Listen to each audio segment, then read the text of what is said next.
vous n'êtes pas trompé, vous êtes bien sur malikounafoni.net, votre web TV de référence. Fidèles abonnés, amis téléspectateurs, bienvenue dans ces flashs d'informations du jeudi 10 décembre 2020.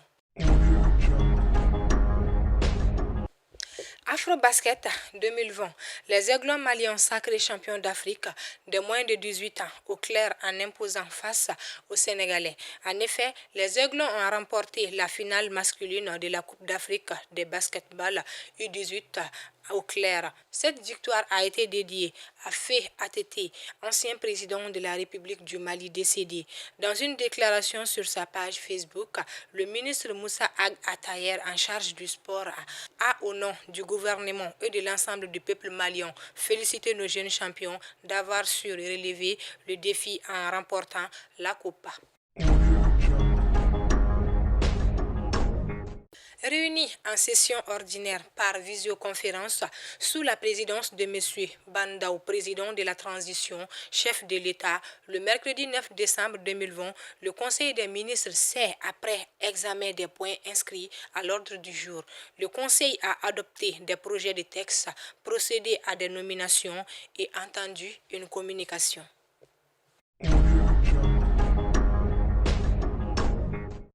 Les responsables de l'Association des fournisseurs et opérateurs économiques ont, lors d'une conférence de presse tenue le mardi 8 décembre dernier à la Chambre de commerce et l'industrie du Mali, CCIM, invité les autorités de la transition à payer leurs dettes intérieures qui s'élèvent à 33 milliards 800 millions de francs CFA.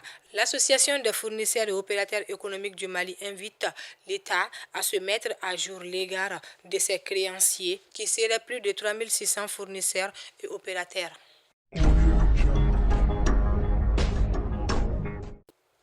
La saison des cultures africaines en France a été présentée le mardi 8 décembre.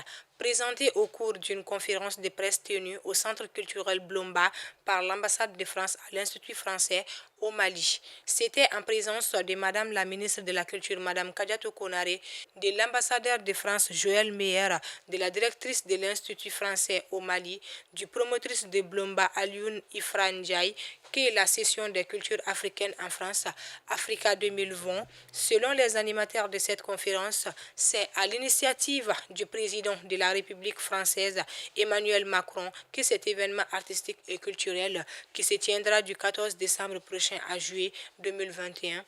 Elle réunira durant-il les 54 pays du continent africain et devrait être centrée sur l'innovation dans les arts visuels, les spectacles vivants, les sciences, les technologies, l'entrepreneuriat, la gastronomie, la mode, le cinéma, l'économie, mais aussi l'éducation comme enjeu transversal pour le partage et la transmission de savoir. Selon Madame la ministre, pendant 34 dates, 37 artistes, 10 équipes artistiques et 30 productions du Mali seront présents.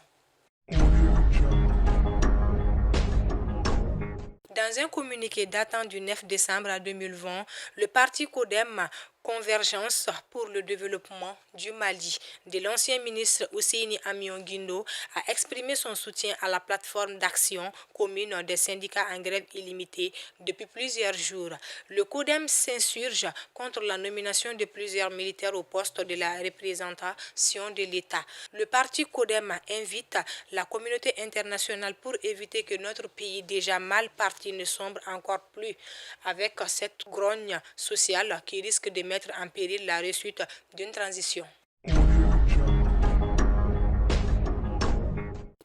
Lors d'un point de presse tenu ce mercredi 9 décembre 2020, M. Harouna Touré, ministre du Travail et de la Fonction publique, porte-parole du gouvernement, avec à ses côtés le ministre de la Santé et du Développement social, Fanta Sibi, et de celui de l'Emploi et de la Formation professionnelle, Mohamed Salia Touré, a annoncé des mesures fortes prises en Conseil des ministres contre la propagation de la COVID-19. Le ministre Harouna Touré a appelé les Maliens au respect des mesures barrières. Il a fait savoir que des équipes en collaboration avec la Croix-Rouge seront déployées dans les marchés afin de sensibiliser les usagers. Sous l'égide du Premier ministre, a ajouté le ministre, une commission multi-acteurs sera mise en place afin de créer une synergie d'action face à la maladie.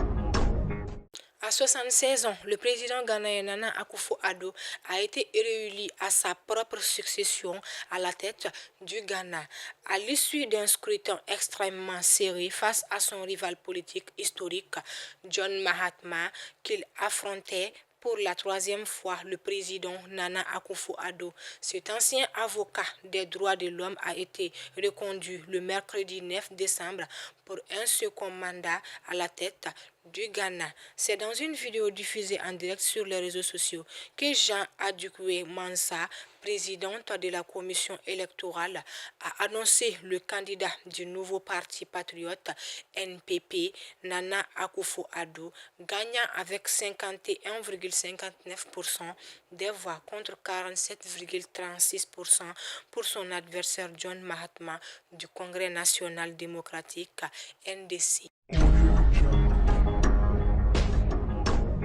Fidèles abonnés, amis téléspectateurs de malikounafoni.net, c'était Fatoumata Koulibaly, votre flash d'information du jeudi 10 décembre 2020. Bonne suite des programmes sur malikounafoni.net. Restez connectés.